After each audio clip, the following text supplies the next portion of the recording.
Okay, today we are going to talk about the redox reaction and the balancing of redox reaction. Redox reactions क्या है? Reduction and oxidation है ना?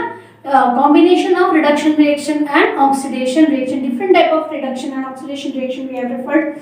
Normally in the terms of oxidation number, if the oxidation number increases, है ना, then it is that reaction is termed to be a oxidation reaction, and if the oxidation number value decreases then it is called as a reduction reaction.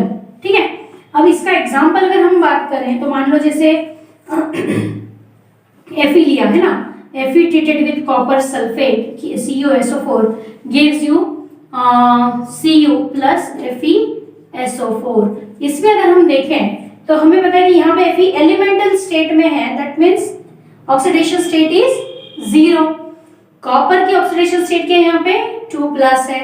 What about copper here elemental state में 0 and Fe is 2 plus. Now see, if you observe this, Fe has gone from 0 to Fe 2 plus, that means oxidation number is increased. So increase in the oxidation number is oxidation, and in case of copper Cu2 plus was converted into Cu0, that means oxidation number is reduced. So reduction in the decrease in the oxidation number is reduction. So this reaction can be termed as a redox reaction. अब कुछ जो reactions होती है वो तो बहुत simply हम heat and trial method से भी बैलेंस इजीली कर सकते हैं, but all the reaction cannot be balanced by this simple methods.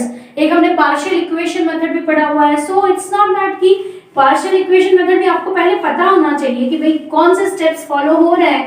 Then and then only you can write down those partial steps, and then you can balance those small steps and finally balance the total equation. Here there is another technique to balance the redox reactions. Redox reaction के balancing के दो अलग-अलग method दे रखे हैं. पहली जो method है that is oxidation number method. इसमें हम लोग क्या करेंगे, ऑक्सीडेशन नंबर मेथड से डायरेक्टली हम ऑक्सीडेशन नंबर की हेल्प लेकर उसको बैलेंस करने की कोशिश करेंगे. Oxidation number method, there are few steps to be followed. उसके अंदर सबसे पहली चीज भैया हमें इक्वेशन चाहिए. So very first step will be write down the skeletal equation. What is skeletal equation? क्या होता है कि जिससे हम शुरू करने वाले हैं अनबैलेंस्ड इक्वेशन, जिसमें हमारे पास जो स्टोइकोमेट्रिक कोएफिशिएंट है वो अवेलेबल नहीं है, that is called as a skeletal equation, है ना, जिससे हम शुरू करेंगे. कई बार वो अपने को न्यूमेरल मतलब सॉरी वर्ड इक्वेशन में भी दे देते हैं कि भाई मान लो ये है तो potassium permanganate react with sulphuric acid, ऐसा लिख के दे दिया वर्ड्स के अंदर. It is to be converted into formula. तो फार्मूला से जो बना हुआ होगा that will be your skeletal equation. वो क्या हो जाएगा, आपका स्केलेटल इक्वेशन हो जाएगा. तो यहाँ पे हम लोग लिख रहे हैं एक एग्जांपल के लिए skeletal equation MnSO4 plus I do have CO2 and H2O. ठीक है, this is our skeletal equation. तो यहाँ पे पोटेशियम परमैंगनेट है, सल्फ्यूरिक एसिड है, this is oxalic acid. All this three react with each other to form potassium sulphate, manganese sulphate, carbon dioxide and water, है ना. अब इस ये तो फर्स्ट स्टेप हो गया. What is the second step? To write down the oxidation number on each one of them. तो oxidation number हमने कैलकुलेट करना सीखा था. अगर आपको किसी एक पर्टिकुलर जिसकी वेरिएबल वैलेंस है उसका नहीं पता हो तो आपको पता करना पड़ता है ना, पोटेशियम का, क्योंकि alkali metals have always +1 oxidation state. तो ये लिख लिया, ऑक्सीजन तो हमेशा -2 होता है. तो अब यहाँ पे ये +1 है और ये 4 मतलब कितना हो गया, 4 2 8 -8 में से 1 गया तो -7. इसको बैलेंस करने के लिए चाहिए हमें +7. So this manganese is having oxidation state +7. यहाँ पे सल्फ्यूरिक एसिड का अगर हम देखें तो हाइड्रोजन का +1, ऑक्सीजन का 2-.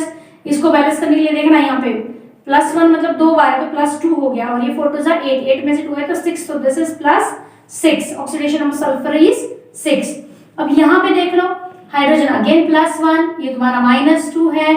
ऑक्सीजन, अब कार्बन की ऑक्सीडेशन स्टेट निकाल लो तो ये 2 प्लस है और ये तुम्हारा 8 में से 2 गए तो 6 हो गए. But this 6 is to be divided in 2 carbon. यहाँ पे ये नंबर उसका जो होता है that is also very important. आपको वो भी ध्यान में रखना है कि भैया ये जो +6 आया है ये एक कार्बन का नहीं है, this is for 2 carbon. So each of the carbon would have +3 oxidation state. अब यहाँ पे हम ये देखेंगे K2SO4 के अंदर तो पोटेशियम के ऑक्सीडेशन स्टेट +1, यहाँ पे ऑक्सीजन के -2, तो यहाँ पे +2 हो गया, मतलब ये +2 हो गया, -8 में से 2 है तो 6, मतलब +6 हो गया सल्फर का। अब मैंगनीज की निकालो भैया, मैंगनीज की कितनी आएगी, तो सल्फर की तो यहाँ पे +6 है, ये -2 है, तो यहाँ पे जो बचता है सल्फेट आयन का पता है ना आपको, sulphate ion, how do we write sulphate ion, SO4 2-, उससे भी हिंट लग सकती है कि पूरे SO4 का 2- है चार्ज, तो फिर इसका क्या होगा, +2 होगा भैया, है ना, उससे भी आप हिंट लगा सकते हैं। इधर ये -2 चार्ज इसका है तो 2 to 4 माइनस है तो ये +4 हो गया, और वाटर में इधर +1 और -2 है एज यूजुअल। अब ये तो हो गया, आपने क्या किया सेकंड स्टेप के अंदर, स्केलेटल इक्वेशन के ऊपर oxidation number of all the atoms we have written, and now what is the third step, you have to find out the numbers which have gone change in their oxidation state. किसके oxidation state में changes आए हैं वो आप देखें please. तो यहाँ पे अगर आप देखते हैं तो पोटेशियम +1 था, उस साइड में देखो +1, no change, that means no oxidation, no reduction. Then the manganese, if you will observe, 7+ से लेकर के भैया +2 पे, मतलब कहाँ तक आ गए हम लोग, +5 नीचे उतर गए, तो reduction in the oxidation number, अगर उसका डिक्रीज हुआ है oxidation number, that means it is reduced. So manganese is reduced, oxygen हम देखिए तो -2, यहाँ भी -2, यहाँ भी -2, everywhere oxygen is -2, that means there is no change in the oxidation number oxygen, so oxygen has not undergone oxidation as well as reduction. आगे आ जाएंगे हाइड्रोजन, हाइड्रोजन की भी सिचुएशन सेम है। If you will observe carbon, carbon अगर यहाँ देखें तो +3 ऑक्सीडेशन स्टेट इज शोन भैया, and if you will see the product side that is +4, so there is a increase in the oxidation number from +3 to +4। Manganese का क्या हुआ था भैया, +7 से हम चले थे +2 पे पहुंच गए, और कार्बन का क्या हुआ, +3 से शुरू किया +4 पे पहुंच गए। That means this is reduction reaction, इसका reduction हुआ है, इसका oxidation हुआ है। Did you get this? I hope you have gone through it. If you did not get it, please see it once again. This is very important step. आपको सबसे पहले पता करना होगा कि किसका reduction और किसका oxidation हुआ है। जिसके oxidation नंबर में increment हुआ है उसका oxidation होगा, जिसके oxidation नंबर में decrement हुआ है उसका reduction होगा, ठीक है। Here Mn जो होगा मैंगनीज, वो क्या होगा, ये ऑक्सीडाइजिंग एजेंट है भैया, ये खुद क्या करेगा, दूसरे को oxidising, so here KMnO4 is a oxidising agent, और तुम्हारा कार्बन मतलब ये क्या है, oxalic acid, it is a reducing agent. ये हो गया अपना third step. What is the fourth step, इसमें नंबर ऑफ एटम्स जो हैं वो सेम कर लो, किसके, जिनके अंदर चेंजेस आए हैं उनके। मैंगनीज यहाँ कितना था, 1 है, other side also 1, no issues. What about carbon, यहाँ पे 2 है लेकिन यहाँ पे केवल 1 है, so what we will do is, what will be the next step, आप फिर से इक्वेशन इसको लिखेंगे, and then what you will do is you will equalise the number. तो अपन पहले सबसे पहले इक्वेशन लिख लेते हैं जल्दी से। KMnO4, इसमें कोई चेंजेस नहीं है, एज इट इज लिख लो, H2SO4 है, देन H2C2O4 ऑक्सैलिक एसिड है, K2SO4, then MnSO4, then CO2। CO2 में मैंने कहा कि देखो इधर वाली साइड में 2 कार्बन है, प्रोडक्ट में 1 ही है, तो मल्टीप्लाई बाय 2 कर देंगे, इसलिए हमने नंबर क्या कर दिया, इक्वलाइज कर दिया कि भैया जितना यहाँ से ट्रांसफर होगा उतना आगे के आगे कंटिन्यू भी हो जाएगा, है ना। अब ये हो गया अपना फोर्थ स्टेप। इसके बाद में कि अब अगर अपन देखें तो अपने को क्या दिखाई दे रहा है, KMnO4 को कितने चाहिए, 5 इलेक्ट्रॉन्स की जरूरत पड़ेगी, 7 - 2 है ना, 2 लेवल पे पहुंच रहे हो, सो इट रिक्वायर +5 इलेक्ट्रॉन्स, उसमें 5 इलेक्ट्रॉन ऐड करने हैं, है ना। और एक कार्बन कितना दे रहा है, केवल 1 इलेक्ट्रॉन दे पा रहा है ना, इसमें से एक माइनस होते जा रहा है, तभी वो +3 से +4 पे पहुंचा। लेकिन अपने पास ऐसे कितने कार्बन है, टोटल 2 है, मतलब टोटल एक इक्वेशन में how many electrons are transferred, 2, मतलब ये 2 इलेक्ट्रॉन दे रहा है, ये मॉलिक्यूल जो है it is donating 2 electron, but this is accepting 5 electron. तो न्यूट्रलिटी मेंटेन करने के लिए क्या करेंगे, हम क्रिस क्रॉस करेंगे, मतलब ये जो नंबर 2 है this will be multiplied to the molecules which are having Mn, जिनके अंदर Mn है उसको मल्टीप्लाइड बाय 2 करना है, और जिनमें कार्बन है that molecular formula will be multiplied by 5, मतलब ये KMnO4 को क्या करेंगे, मल्टीप्लाई बाय 2, इधर K2SO4 ये रहा MnSO4, तो यहाँ पे मल्टीप्लाई बाय 2 कर दिया। और ये जो तुम्हारा ऑक्सैलिक एसिड वाला है, इसमें अपने को क्या करना है, मैं थोड़ी सी स्पेस बना रही हूँ मेरे लिए, ये यहाँ पे मल्टीप्लाई बाय 5 हो गया और इधर मल्टीप्लाई बाय 5 करेंगे तो क्या हो जाएगा, ये ऑलरेडी 2 प्रेजेंट है पहले से ही, तो 2 into 5 10, मतलब कुल मिला के यहाँ पे क्या लिखना है, मुझे 10 लिखना है। Just make a space and right properly, plus किया एंड 10 से मल्टीप्लाई, 10 कहाँ से है याद रखना, मैंने 2 पहले लिया था so as to balance carbon first, then 5 multiplied by 5 2 10। तो इस तरीके से हमने क्या किया, इलेक्ट्रॉन का लेना और देना इक्वलाइज कर लिया। So number of electrons donated and number of electron accepted, ये सब बैलेंस हो गया है ना। अब अपना जो रेडॉक्स रिएक्शन जो बैलेंस करना था वो तो हम पहले से कर चुके। अब अगली जो स्टेप है हमारी लास्ट है ना, KMnO4 और जो MnSO4 है, ये इसको मल्टीप्लाई करके finally balancing the hydrogen and oxygen, hydrogen और ऑक्सीजन को हमें बैलेंस करना है, तो उसको हम लोग देखते चले जाएंगे एंड विल बैलेंस देम। तो यहाँ पे अगर देखें तो 2 KMnO4 है, H2SO4 है। यहाँ पे SO4 को अगर तुम नोटिस करो तो SO4 में एक्चुअली ऐसा कोई चेंज नहीं है, मतलब सल्फर और ऑक्सीजन एज इट इज ही है। यहाँ पे सल्फेट आयन कितने हैं, 2, और एक ये 3 है सल्फेट आयन, और यहाँ पे सल्फेट आयन केवल एक ही है, तो इसको 3 कैसे करेंगे, मल्टीप्लाइड बाय 3, तो ये सल्फेट आयन बैलेंस अपने आप ही हो गए है ना। यहाँ पे एक सल्फेट था और यहाँ पे 2 सल्फेट थे, 2 into SO4 तो 3, मैंने यहाँ क्या किया 3 मल्टीप्लाई कर दिया, 3 सल्फेट आयन हो गए, फिर ये हो गया। अब नाउ ये होने के बाद में फाइनली आप इसको एक बार चेक कर लो कि कहीं आपको कोई नंबर ऐसा ना दिखाई दे जो बैलेंस ना हुआ है ना। तो इस तरीके से सब बैलेंस करने के बाद हमें क्या मिल रहा है, finally this is the final balanced equation by the oxidation number method, जिसमें हमने क्या किया, I just repeat the steps very fast for you. कि फर्स्ट स्टेप में हमने स्केलेटल इक्वेशन लिखा, सेकंड के अंदर हमने क्या किया, उसको बैलेंस में उसके जो ऊपर चार्जेस है ऑक्सीडेशन नंबर है that we have written. In third step what we need to do is find out the numbers which are undergoing oxidation and reduction, वो हमने चेक किया। उसके बाद में कितने इलेक्ट्रॉन लिए और कितने दिए ये चेक किया, भैया manganese need 5 electron to get converted from +7 to +2, carbon needs to donate 1 electron to go from +3 to +4। उसके बाद में हमने क्या किया कि उनके जो नंबर है पहले बैलेंस कर लिए, तो मैंगनीज तो सेम ही था दोनों साइड में, कार्बन का नंबर यहाँ डबल था तो हमने मल्टीप्लाई बाय 2 किया and then finally what has happened, ये जो इलेक्ट्रॉन्स है इसको न्यूट्रलाइज करने के लिए हमने क्या किया, इलेक्ट्रॉन्स को क्रॉस मल्टीप्लाई किया so that the number of electrons donated and number of electron accepted equalize किया and last step was balancing oxygen and hydrogen. वो करने के बाद में आपका इक्वेशन बैलेंस हो जाता है। तो इसी तरीके का ये रिएक्शन है, और भी है आपके पास में examples. There is one more example, copper react with nitric acid to form copper nitrate, nitric oxide and water. This is a work for you, so please do it, solve it and find out the balanced chemical equation. तो ये सब आपको करना है। इसके बाद में हम अगली मेथड पे जाएंगे which is ion exchange method. There is one more method for the balancing redox reaction which is ion electron method.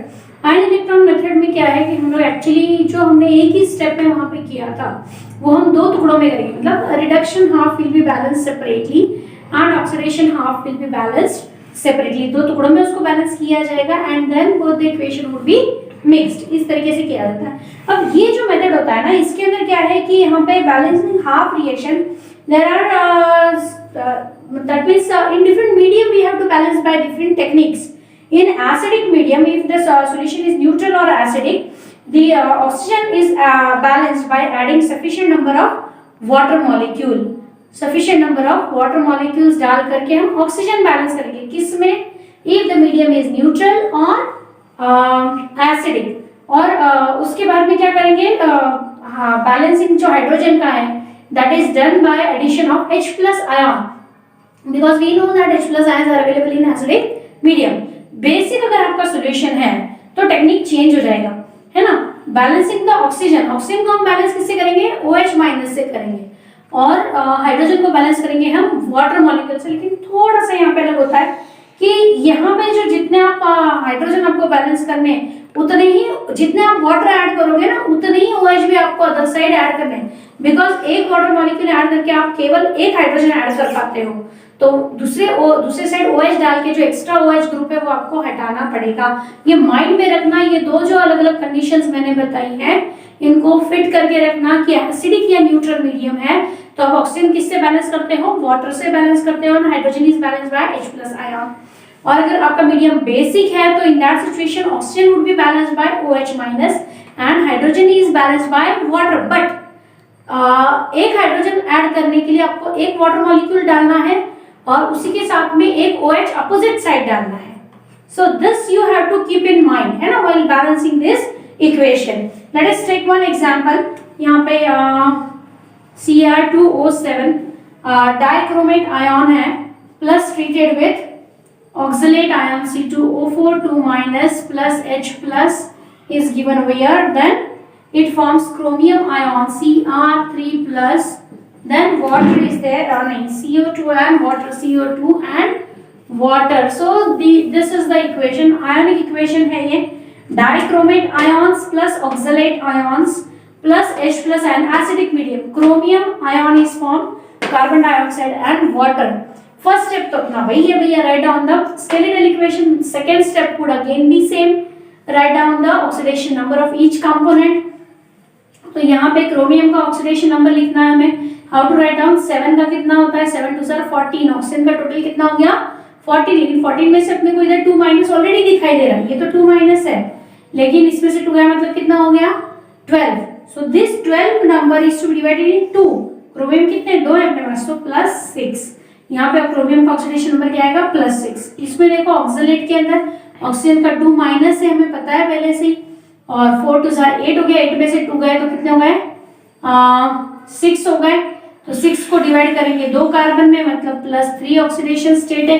Element पे अगर कोई चार्ज है तो वो एज इट इज ही काउंट होता है, तो H+ का तो चार्ज +1 ही है, क्रोमियम का भी +3 ही है, कार्बन डाइऑक्साइड में ऑक्सीजन का 2- और इसका 4+ हो गया, और लास्ट में जो है वो +1 और -2।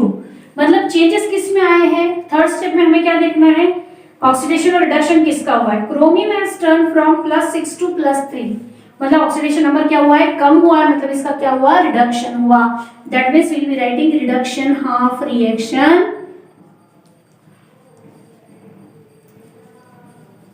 तो वो क्या है भैया अपनी यहाँ से Cr2O7 2- is getting converted into Cr3+, है ना, ये अपनी रिडक्शन हाफ रिएक्शन है। ऑक्सीडेशन हाफ किससे बनेगी, ये ऑक्सलेट आयन और कार्बन डाइऑक्साइड से। First will balance this, reduction half अपन ने लिख लिया, ऑक्सीडेशन हाफ भी लिखना होता है साइमल्टेनियसली, लेकिन उसके बाद में क्या करेंगे अपन ने, पहले अपन एक ही चीज को बैलेंस करेंगे। इसको लिया अपन ने बैलेंस करने के लिए, सबसे पहले इनका नंबर बैलेंस कर लो। Here chromium is 2, here chromium is 1, so I have balanced it by multiplying chromium ion by 2, है ना। ये करने के बाद में अपने को क्या करना है, ऑक्सीजन बैलेंस करना है। अब मीडियम कौन सा है, तो ये अपने को सीधा इंडिकेशन है, ये H+ आयन इंडिकेट क्या कर रहा है कि medium is acidic medium. Acidic medium में हमने क्या कहा कि oxygen should be balanced by adding water molecule. कितने ऑक्सीजन है यहाँ पे 7, तो 7 वाटर मॉलिक्यूल हम ऐड करेंगे, 7H2O, तो ये ऑक्सीजन तो आपके बैलेंस हो गए। What about hydrogen, now hydrogen is to be balanced by adding H+। इस साइड हमें बैलेंस करने के लिए चाहिए, तो मैंने उतने H+, कितने H चाहिए मुझे, 7 2 14 H+ लेकर मैंने क्या किया कि हाइड्रोजन को बैलेंस कर दिया। ठीक है, यहां तक आ गए हम लोग। अपन ने क्या क्या किया, पहले तो सबसे पहले जिसका रिडक्शन ऑक्सीडेशन हुआ उसका नंबर बैलेंस किया। Then what was the second step, to balance the oxygen if it is available, तो यहाँ थे हमारे पास 7, by adding 7 water molecule as it is acidic medium, हमने उसको वाटर से बैलेंस किया। Then hydrogen was balanced by addition of H+ ion, यहाँ तक पहुंच गए। अब इसको इलेक्ट्रिकली न्यूट्रल करना है, मतलब total charge on the reactant side should be equals to total charge on the product side. तो चार्ज कैसे देखेंगे, देखना इस पूरे क्रिस्टल, इस पूरे आयन का चार्ज क्या है 2-। अब एक हाइड्रोजन का कितना है +1, ऐसे कितने हैं +14, तो +14 चार्ज है, मतलब टोटल कितना हो गया कि ये 2- से +14 मतलब +12 चार्ज है यहाँ पे अपने को रिएक्टेंट साइड में। प्रोडक्ट साइड का चेक कर लो। हाँ, ईच क्रोमियम हैज +3 चार्ज, लेकिन ऐसे कितने हैं 2 क्रोमियम है, मतलब टोटल 6+ चार्ज इज देयर। ठीक है, 6 पॉजिटिव चार्जेस आते हैं। अब ये 6 पॉजिटिव चार्ज यहाँ पे 12 है, हम इसको कैसे बैलेंस करेंगे? By adding electrons. इलेक्ट्रॉन कौन से साइड ऐड करने पड़ेंगे? जहां पे पॉजिटिव चार्ज ज्यादा हो। कितना ज्यादा है? 6 ज्यादा है, तो हमें 6 इलेक्ट्रॉन ऐड करने, कहाँ करने? इसी साइड करने। So if I will add 6 electron over this side, 6 electron मैंने यहाँ पे ऐड कर दिए रिएक्टेंट वाली साइड में, तो मेरा ये इक्वेशन क्या हो गया? बैलेंस हो गया, हर तरीके से बैलेंस हो गया। एलिमेंट से भी हो गया, लेन देन से भी हो गया, इलेक्ट्रॉन के ट्रांसफर से भी हो गया कि इसमें कितने इलेक्ट्रॉन। हमने उस मेथड में क्या किया? हमने पहले इलेक्ट्रॉन ट्रांसफर चेक किया और उसको हमने बैलेंस किया। यहाँ पे हमने ऐसा नहीं किया, हमने उल्टे तरीके से किया। Electron balance is the last part. अब इसके बाद में हम देखेंगे अपना ऑक्सीडेशन हाफ रिएक्शन।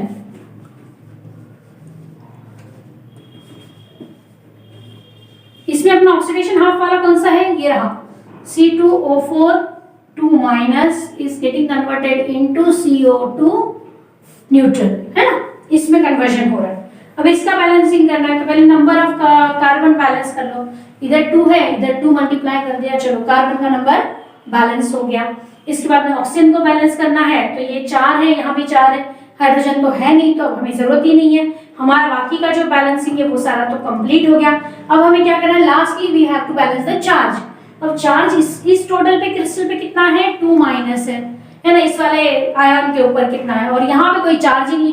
अब यहाँ 2 माइनस है, तो मैं माइनस चार्ज कैसे? देखो, प्लस को बैलेंस करने के लिए हमने क्या किया था? जहां प्लस चार्ज ज्यादा था वहां इलेक्ट्रॉन ऐड किए थे। माइनस चार्ज अगर आपके पास बचता है रेसिडुअल, तो आप उसे बैलेंस कैसे करेंगे? अपोजिट साइड उतने इलेक्ट्रॉन ऐड करके करेंगे। मतलब मैं अपोजिट साइड क्या करूं? +2 इलेक्ट्रॉन कर दूं, तो वो नंबर ऑफ इलेक्ट्रॉन भी, चार्जेस भी क्या हो जाएंगे? बैलेंस होंगे। Now this is my balanced equation. अब इन दोनों को कंपेयर करना। What is the next step? To compare these two equations. किस टर्म में बैलेंस कंपेयर करना है? In the terms of electrons. इसे कितने इलेक्ट्रॉन चाहिए? 6। ये कितने दे रहा है? केवल 2, है ना? मतलब यहाँ पे 2 रिलीज हो रहे हैं, यहाँ पे 6 की जरूरत है। तो हम क्या करेंगे? इसको बैलेंस करेंगे। This equation will be, second equation, this whole equation would be multiplied by, क्या करेंगे? 3 टू गेट 6। आया समझ में? तो नंबर ऑफ इलेक्ट्रॉन ले दे के कितने हुए बराबर? इसने 6 दे दिए, इसने 6 ले लिया, हो गया हिसाब बराबर। अब इन दोनों इक्वेशन को, जैसे अपन मैथ्स के वेरिएबल इक्वेशन सरप्लस करते हैं, ऐसे कर दो भैया। तो ये पहले, सबसे पहले मैंने यहाँ लिखा, ये वाली चीज मैं यहाँ लिख रही हूँ because I won't get a space to write. Cr2O7 2 माइनस, है ना? इधर अभी कुछ है नहीं बैलेंसिंग के लिए, ठीक है। इधर +14 H प्लस है, और ये इलेक्ट्रॉन तो कैंसिल हो जाएंगे अपने आप में। ये electron will be cancelled by this one. So अब ये जो 3 है, it will be multiplied here, so this is 3 C2O4 2 minus gives, reactant पूरा खत्म हो गया, अपना प्रोडक्ट साइड में आ जाओ। ये है 2 Cr3 प्लस ये 7H2O है, प्लस अब ये 2 है, this will be multiplied bye 3 6 CO2। So now this is your balanced equation. तो इस तरीके के और भी एग्जांपल्स हैं, you can refer them and do it. Now there is another topic which is called as stoichiometry of redox reaction. Stoichiometry means balancing से related calculation कुछ है इसके अंदर। So on the basis of concept of equivalent mass, what is the equivalent mass? Equivalent mass किसको बोलते हैं? Molecular mass जो होता है डिवाइड बाय उसका अपन बैलेंस ही कर लेते हैं। एसिड के अंदर बेसिसिटी, बेसिस के केस में एसिडिटी, ये सब चीजें हम करते हैं ना। Equivalent mass of oxidising agent, वो कैसे निकालेंगे? Formula mass divided by number of electrons gain by one formula mass. यहाँ पे ये थोड़ा अलग है। Then equivalent mass of reducing agent कैसे निकालेंगे? उसका formula mass divided by number of electrons lost by one formula unit. तो इस फॉर्मूला से अपन चलेंगे यहाँ पे, तो उसी हिसाब से उनके इक्विवेलेंट मास निकलते हैं, है ना। So you can find out the molecular mass. Suppose जैसे मान लो MnO4 का है, तो MnO4 का कैसे निकालेंगे अपन? तो उसका फॉर्मूला मास आता है लगभग 190। What is the formula mass of MnO4 ion? That is 119 आता है वो, 119। लेकिन उसने कितने इलेक्ट्रॉन लिए? अभी अपन ने Mn वाला किया था, +7 से +5, मतलब 5 इलेक्ट्रॉन्स का उसका लेना देना है ना, मतलब 5 इलेक्ट्रॉन्स लेगा। So that will be equals to what? 23.8। तो इस तरीके से उसका इक्विवेलेंट मास क्या आ जाएगा? 23.8 आ जाएगा, है ना। इसी तरीके से KMnO4 का अगर निकालने जाओगे तो वो पूरा KMnO4 का मॉलिक्यूलर मास निकालना, डिवाइडेड बाय क्या करेंगे अपन 5 करेंगे, है ना। वैसे अगर ऑक्सैलिक एसिड का निकालना है तो ऑक्सैलिक एसिड में क्या है 1 इलेक्ट्रॉन का ट्रांसफर है, लेकिन टोटल ऑक्सैलेट में 2 कार्बन होते हैं तो 2 इलेक्ट्रॉन, मतलब उसका आयनिक मास जो है डिवाइडेड बाय 2 करना पड़ेगा। Ionic mass of oxalate ion is 88, तो 88 divided by 2 that is equals to 44 हो जाएगा उसके आयन का। उसका मॉलिक्यूलर मास होता है 90 ऑक्सैलिक एसिड का, तो 90 divided by 2 is equals to कितना हो जाएगा वो 45, है ना। तो इस तरीके से अपन ये इक्विवेलेंट मासेस निकाल सकते हैं इसके, और नॉर्मेलिटी के हिसाब से भी निकाला जा सकता है, that is N1V1 equals to N2V2। 2 और फॉर्मूलाज हैं छोटे छोटे से which will be useful for you in titration as well. N1V1 equals to N2V2 and M1V1 is equals to M2V2, है ना। डिवाइडेड बाय यहाँ पे क्या आ जाएगा N2 और यहाँ पे आ जाएगा N1। ये N क्या है normality, normality of solution 1 into its volume is equal to normality of solution 2 into its volume। यहाँ पे क्या होगा molarity of solution 1 into its volume divided by number of moles of second component, second component के number of moles है, और यहाँ पे M1 M2V2 is equals to क्या आ जाएगा M2 यानी molarity of second component liquid into its volume divided by number of moles of first component। तो ये फॉर्मूलाज हैं जिससे आपको कैलकुलेशन ऑफ नॉर्मेलिटी मोलारिटी जो है वो निकाल सकते हैं। सो this is all about this redox reaction, जिसकी यूटिलिटी भी हमने देखी कि कहाँ कहाँ आती है, हमें इक्विवेलेंट मास निकालने में काम में आ रहा है। Then to find out the normality and molarity of the different solutions, वो हमारे काम में आते हैं बिकॉज वॉल्यूमेट्रिक टाइट्रेशन, जब भी हम वॉल्यूमेट्रिक टाइट्रेशन करेंगे तो हमें ये सारी चीजें जरूरत पे आएंगी। So you have to go through it and solve the numericals as well. Thank you.